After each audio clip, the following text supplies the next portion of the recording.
Yakaladım seni. Gel.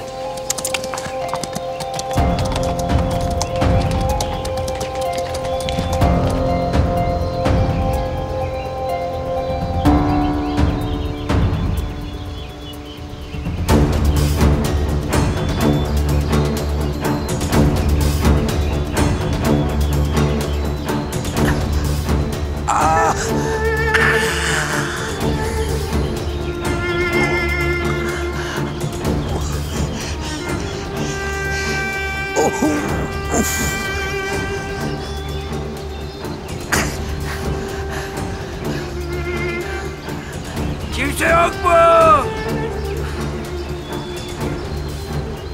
Yardım edin! Al götür şunu içeri. Beyim, yalancı deme bana.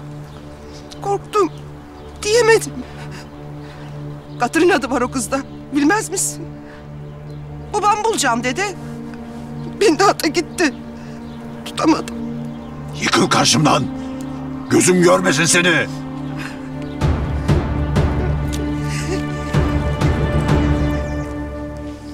Kim bu kız? Yani nereden geldi ben hiçbir şey anlamadım. O hizmetçi kadın annesi mi? Yani üvey annesi. Ne üvey anne ama. Kan kusturdu kızcağıza. Aman neyse sonra babası aldı gönderdi bir yatılı okula. O gün bugündür biz görmüyoruz zaten. Nasıl yani? Yıllardan sonra ilk defa mı dönüyor? Güzel kızım. Gülizar anlattı ya. Babası daha çıkmış, dönmediğini duyunca merak etmiş gelmiş. Önemli bir şey yok yani. Fatma. Ay şu çantayı veriver Gülizar'a. Aa dur Fatma dur. Ah, abla ne yapıyorsun? Ne var canım? Merak ettim. İçinde ne varmış? Kaç yıl oldu kız gideli? Aa, bak ne buldum. Bunlar kim? Gökhan'la Zeynep işte. Nasıl yani? Birlikte büyüdüler kızım bunlar. Çok iyi anlaşırlardı. İkisi de at derisi bunların. Aman geçmiş zaman çocukluk işte. Çocuk mocuk demedi ama kocan. Neyse. Birbirlerini çok tutarlardı bunlar. Yani abla şu anda bu eski defterleri açmanın ne anlamı var? Ha? Ne var canım? Konuşuyoruz şurada. Her zaman at çalınmıyor ya bizim çiftlikte. Aa, veteriner olmuş ya bu kız. Bak Sevinç, diploması. Maşallah, maşallah. Ay nasıl da büyümüş, güzelleşmiş, bir içim su olmuş. Ayın 14'ü gibi derler ya, bak, bak. Aman neyse gerçekten ayıp oluyor. Ya kaldırın. Ay Fatma sen de durma şurada. Alsana şunu ver Gülizar'a.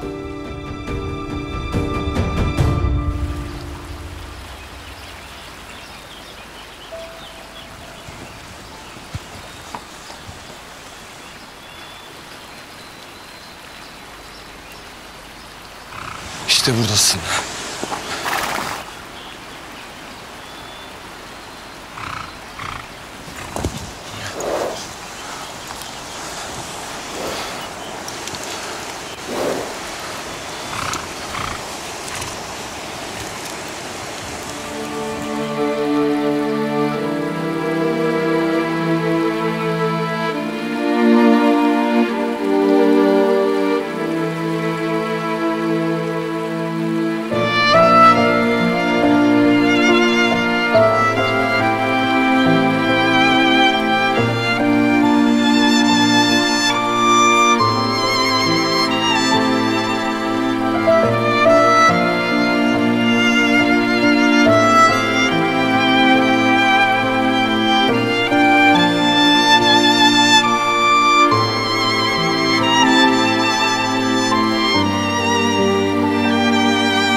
Anne, rica ediyorum ısrar etme. Ya anlamıyor musun? İçim içimi yiyor. Sinir oldum ben burada. Evet anne. Gökhan dönmeden, o kıza hesap sormadan eve falan gelmeyeceğim. Hoşça kal. Ah, annemin çok selamı var size. Aleykümselam. Geliyor değil mi akşam yemeğe? Yok, olanlara canı sıkıldı galiba biraz. Öyle mi? Ama ben dedim yani Ali Hikmet Bey bu işin peşini bırakmaz. Gereken cezayı mutlaka verir dedim.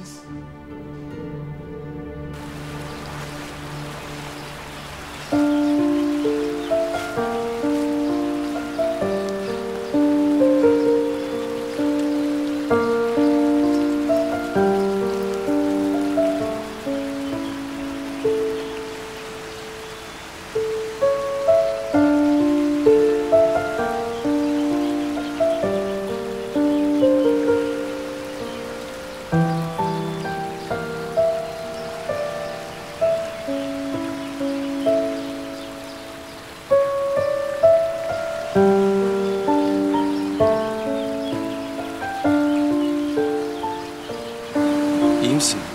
Sen kimsin sen? Tamam, sakin ol, sakin ol. Dokunma bana, dokunma dedim. Tamam, dokunmuyorum, sakin ol. Anlaşılan iyisin. Hala soruma cevap alamadım. Kimsin sen? Asıl sen kimsin? Atımı çaldın. Atını mı? Evet, atımı. O at senin mi? Evet. Sen... Gökhan?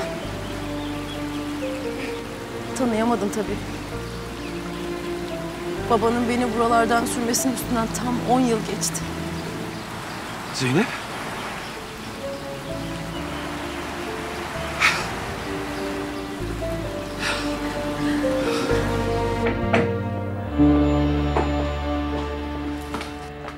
Abla baksana bir konuşalım seninle.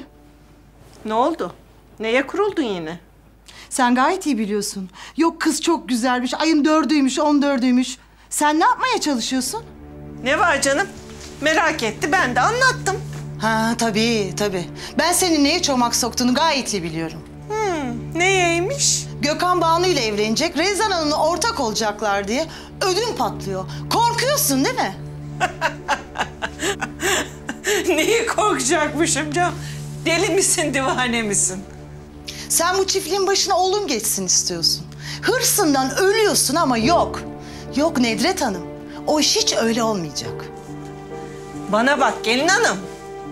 Sen yokken ben vardım burada. Abim yokken yıllarca ben baktım bu çiftliğe. Abim bana emanet etti de gitti burayı, bana. Benim soyadım Başat. Burası da Başatların çiftliği. Yani ne demeye çalışıyorsun sen? Diyorum ki kimin nerede oturacağına abimle ben karar veririz diyorum. Haklısın.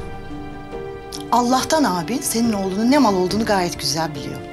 O yüzden hiçbir zaman bu çiftliğin başına geçemeyecek. O anlattıklarım var ya, çok eskidendi Nedret Hanım. Çok eskiden.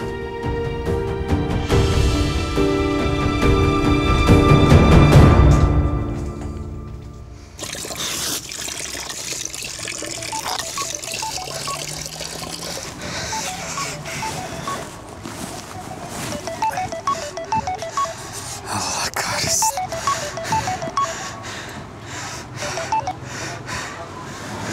Efendim Şükrü Bey. Evet biliyorum beni bekliyorsunuz ama bugün buluşmayı ertelemek zorundayız. Yok banka yüzünden. Biz erkenden istedik ama istediğimiz vakti ayarlayamamışlar. Malum miktar biraz yüksek olunca. Evet. Yo pazartesi ben size uğrayacağım efendim. Tabii. Oldu. İyi günler.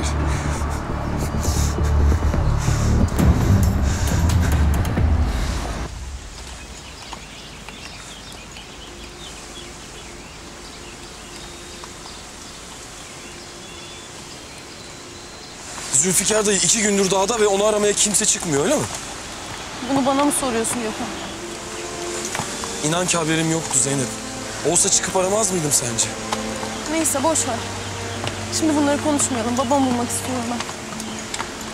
Baba! Zülfikar dayı! Baba!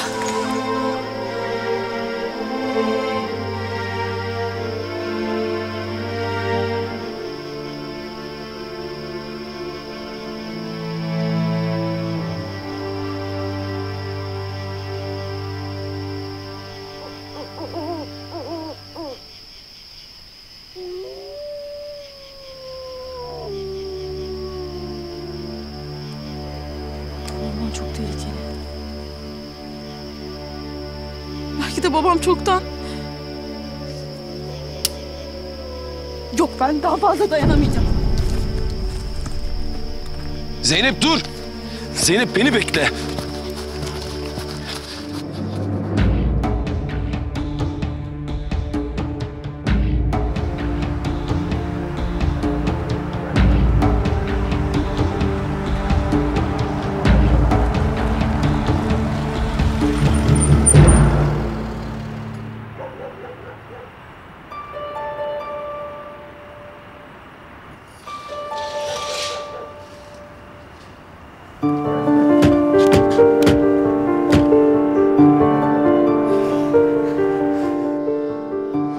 Namık, git bak bakalım şuna. Hali hal değil bunun. Selçuk Bey mi? Burada ne yapar ki öyle? Yoksa yine şey mi oldu? Bazen böyle sıtma tutar gibi oluyor. O zaman yanına hiç yanaşmamak lazım abla. Sanki bilmiyorum. Ne bileyim. Geçti gitti sanıyorum. Yine başlıyor nöbeti. Yazık vallahi. Çok üzülüyorum ben bunun haline. Üf, toparlanamadı gitti. Çekmiyor. Ulaşamıyorum Gökhan'a. Merak etme kızım. Gökhan senin atını bulmadan dönmez buraya. Şu yanındaki kız. Atı çalan yani. Seslen şunlara. Sofra beklemez. Hemen çağırıyorum. Evet, oturdunuz mu? Geldik biz de. Hadi geçin bakalım. Aa, Banucuğum aşk olsun. Sen bizim misafirimizsin. Otur. Fatma yapar. İyi akşamlar. Hoş geldin. Neredesin oğlum? Ne oldu sana? Rengin sararmış. Ya, midem kötü de azıcık. Müsaadenizle ben biraz yatacağım. Selçuk, o işi hallettin mi? Hallettim dayı, hallettim. Aferin, iyi. Hadi çık dinlen biraz. Gel oğlum, ilaç vereyim ben sana.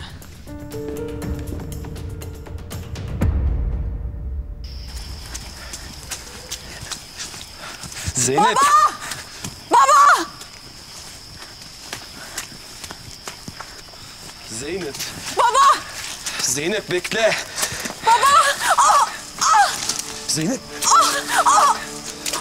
Zeynep dur! Dur kıpırdama dur.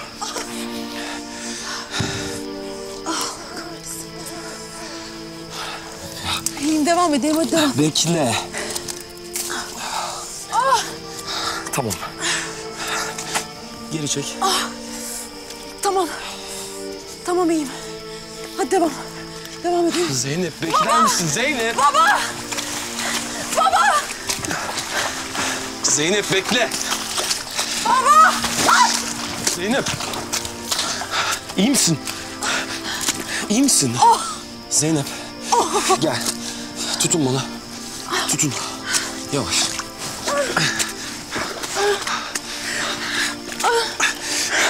Zeynep bana bak. Babanı bulacağız. Hem de sağ salim bulacağız. Sana söz veriyorum, babanı bulacağım. Ama bunu bu gece yapmayacağız. Babanı sabah bulacağız, tamam mı? Ama babam... Zeynep.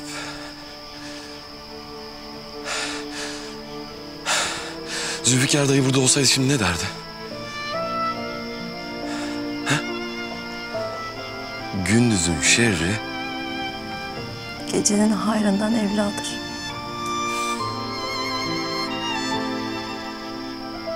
Anlaştık mı Zeynep?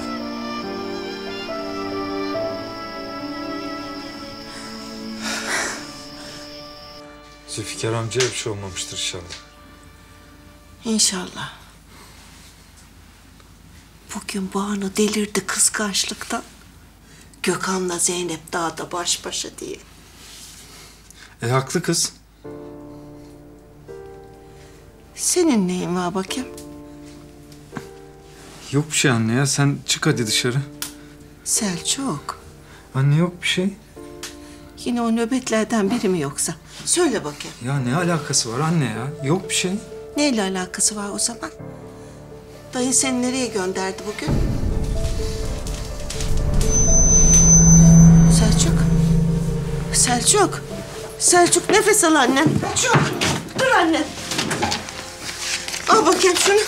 Al. Al annem. Hadi annem. Hadi aslan oğlum benim. İyi misin? Ha? Hadi yat biraz dinlen. Anne çık dışarı. Oğlum. Anne çık dedim. Neyin var söyle ben de bilem annem. Anne neyin var deyip durma. Çık diyorum dışarı. Çık ya. Tamam. Tamam annem. Tamam.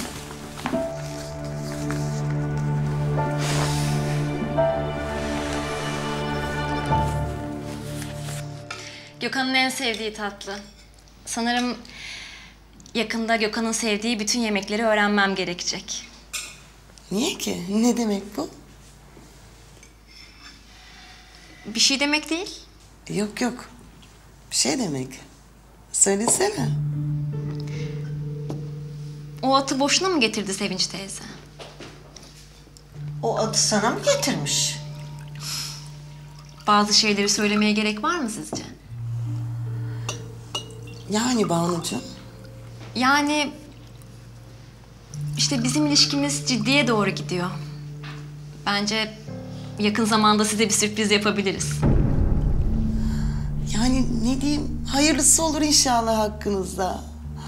Abla duydun mu? Duydum duydum. Allah tamamını erdirsin. İnşallah.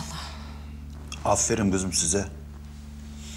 Bizim için münasiptir gelin hanım. Aşk olsun Ali Hikmet Bey. Gelin hanım yok.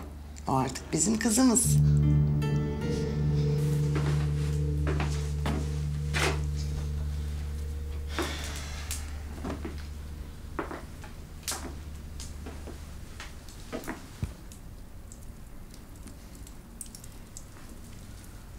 Abi iyi akşamlar. Eyvallah kusura bakmayın rahatsız ettim bu saatte ama. Benim biraz para ihtiyacım vardı da. Yani 500.000 kadar.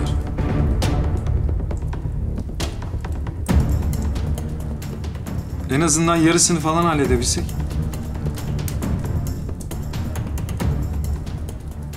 Anladım abi. İyi akşamlar.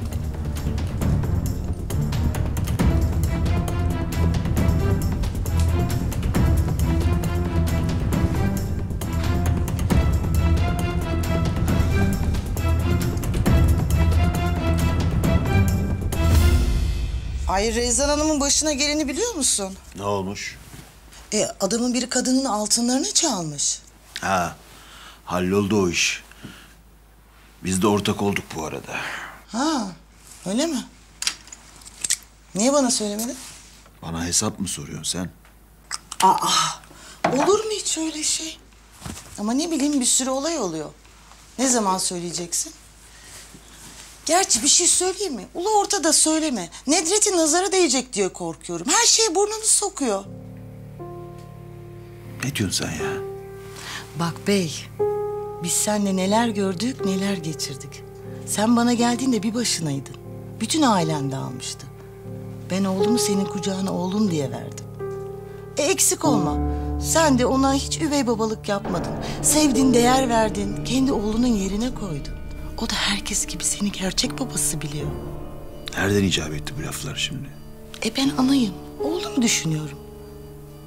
Nedret de tabii ki Selçuk'u düşünüyor. Ama ben sana diyeyim mi? Bence hiç iyi şeyler düşünmüyor. Yani ben sana söyleyeyim de sen ne bildiğini oku.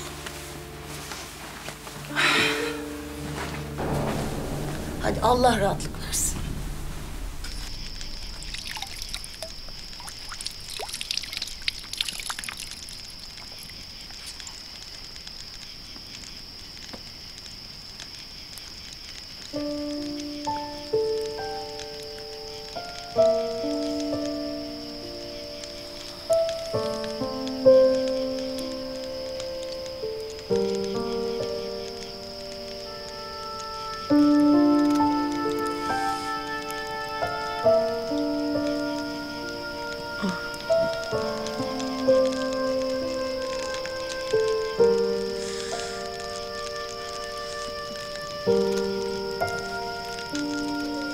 Zeynep. Çok mu kızdın bana? Hiç değişmemişsin biliyor musun? Sen de.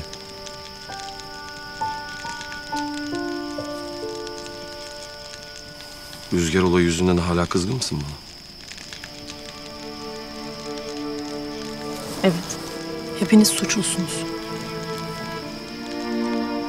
Biliyorsun ben gerçekleri söyledim. Belki haklı olabilirsin. Hepimiz suçluyuz. Ben, Selçuk, babam. Hepimiz. 10 yıl zor geçti. Kendi isteğimle gitsem bu kadar zor olmazdı. Çok zor Gökhan. Sen bunu anlayamazsın. Belki de anlıyorumdur. Acıyor mu? Soğukluğu resmen.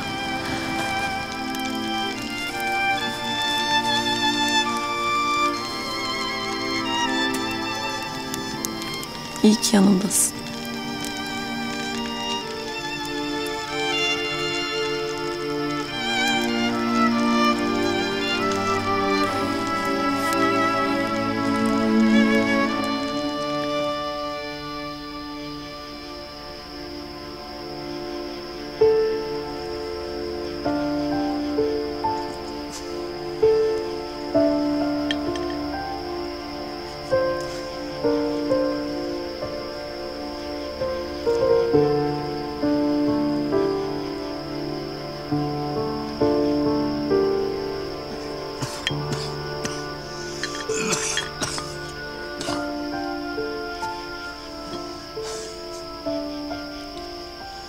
Allah'ım, bu kuluna evlat sevgisi yaşattığın için şükürler olsun.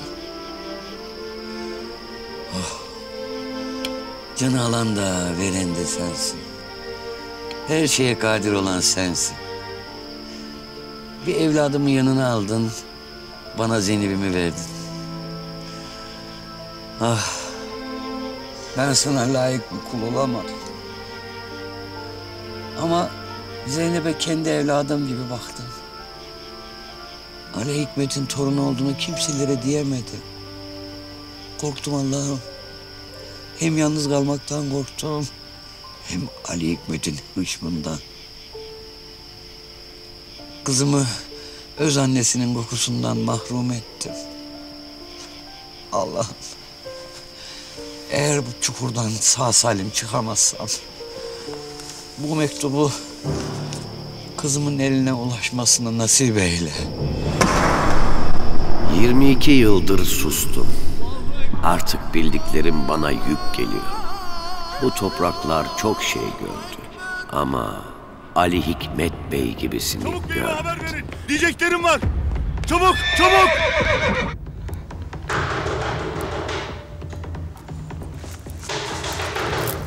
Hayırdır inşallah.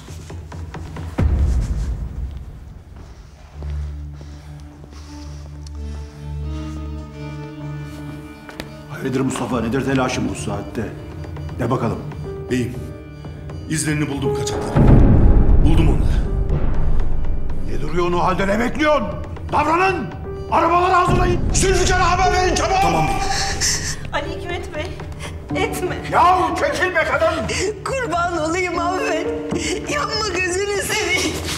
O bizim kızımız. Münevver! Ahmet'i uyandır Münevver, hazırlansın. Ali Hikmet yapma. O daha çocuk. O bir başat. Uyandır oğlumu. Allah'ım sen bana yardım et.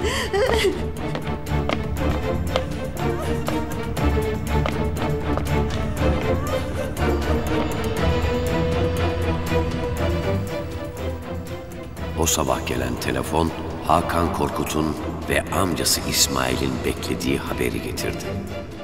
İki büyük aile aynı kaçaklar için bir şafak vakti sürek avına çıkacaklardı. Şu dağ evine giderken ki ormancıların kaldığı ev değil mi bu? Tamam. Uzatma. Anlaşıldı, tamam. Ne oldu İsmail? Yeğenin olacak izini bulmuşlar. Yürü Hakan, gidiyoruz. Yürü. Ne? Nerede görmüşler? Kim dedi? Nereye gidiyorsun İsmail? Uyusun da büyüsün nenni, tıpış tıpış yürüsün nenni.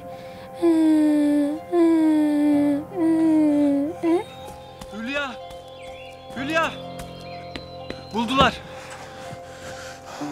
Toparlan çabuk. Gidiyoruz.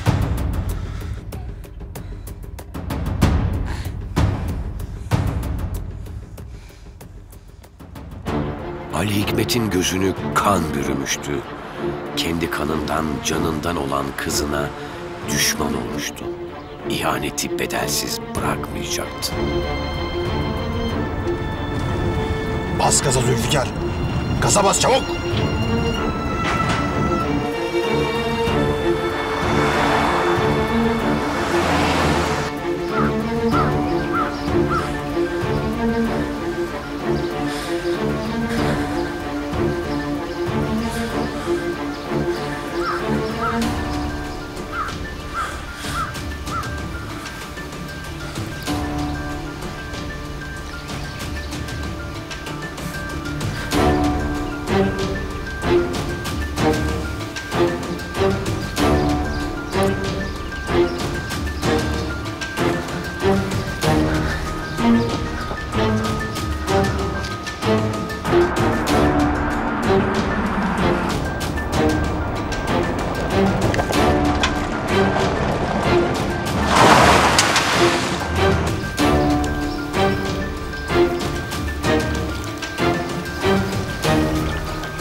Kan akacaktı o gün. Hakan terk edildiğinden beri tam 1 yıl beklemişti. Hülya düğün günü onu ortada bırakıp kaçtığından beri günleri sayıyordu. Dur hele, dur. Soldan sapacaksın. Hakan, emin misin? Ön arkasına çıkacağız amca.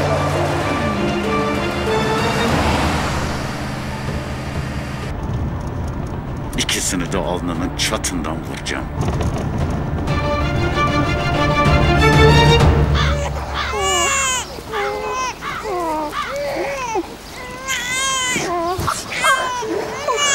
Bebeğim. Tamam, tuttum ben de. Bırak beni.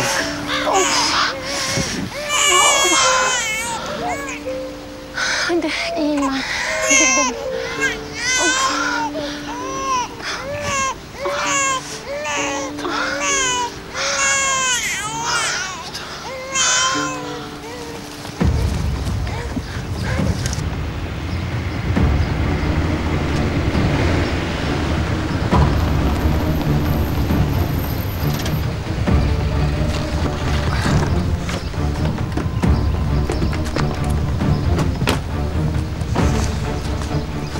Bu taraftan beyim.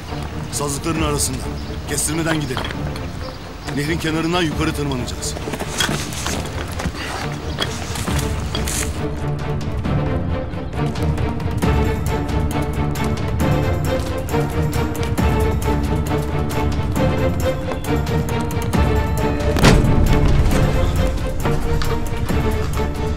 Ali Hikmet bizden önce gelmiş.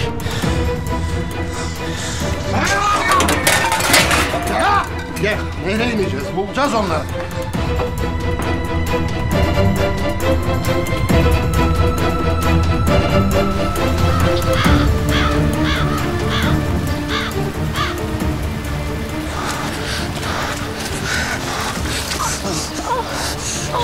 İyi misin?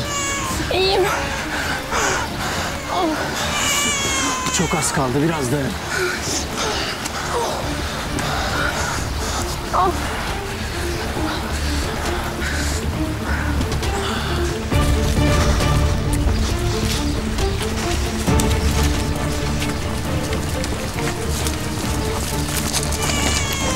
Durun!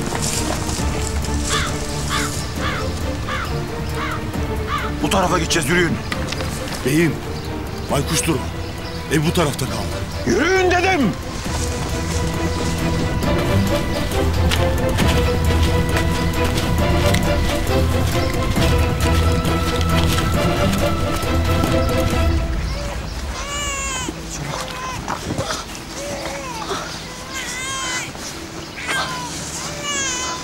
Çabuk. Az kaldı, çabuk.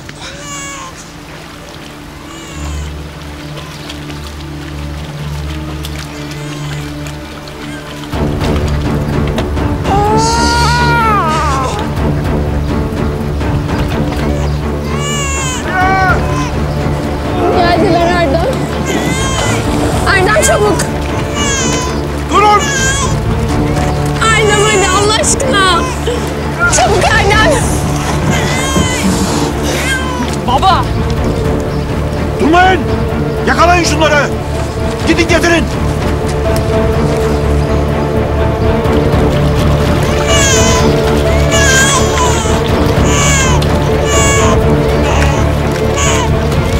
Erdem geliyorlar çabuk.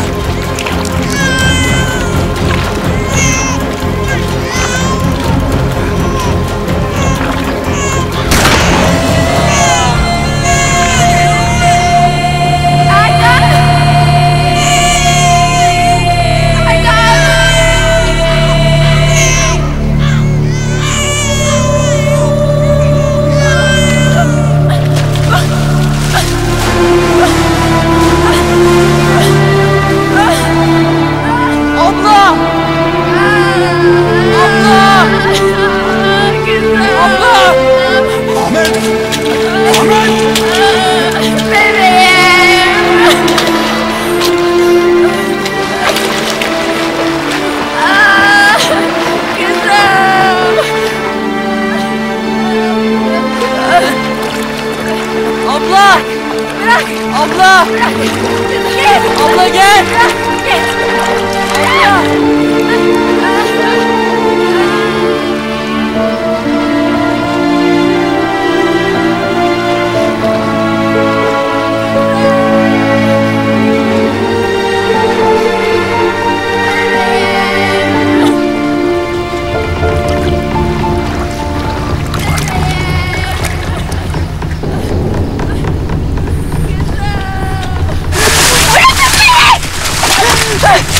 Katilsin sen!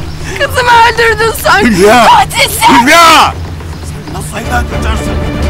Sen nasıl benim namusumu ayaklar altına alırsın? Katilsin katil! Sen benim neler yapabileceğimi Ver biliyor musun? Seni de öldürürüm. Seni de gebertirim ben.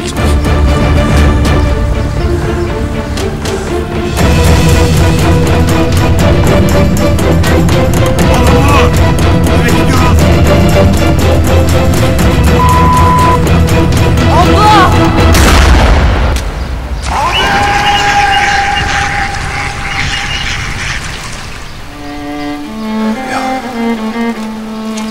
Ahmet! Ahmet! Ahmet! Ahmet! Oğlum! Ahmet! Hayır, ne yaptın sen? Hayır!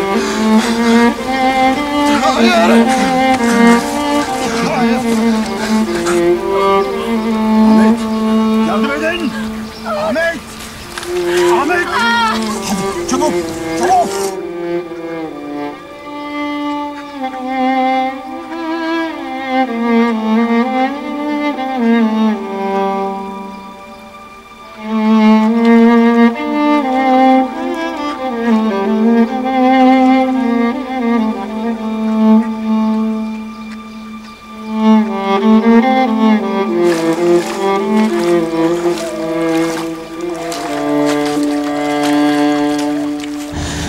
Baba. Dayan oğlum. Dayan aslanım. Dayan. Bas şu gaza çabuk. Bas. Dayan Ahmet'im. Dayan.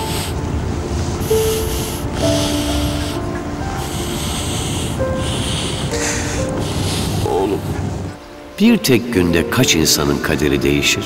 O gün alabora olan sadece bir kayık değildi. Ali Hikmet can yakmak isterken canından çok sevdiği oğlu Ahmet'inden oldu.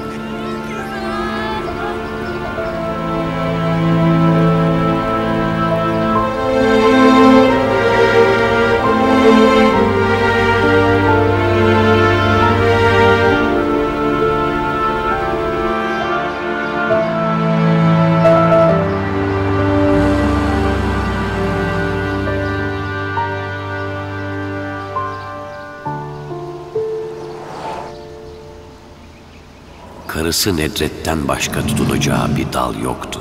Ali Hikmet kız kardeşinin kocasını affedebilir miydi? Araya girdi. Ahmet araya girdi. Ahmet araya girdi. Amca tamam sakin ol. Kazaydı amca.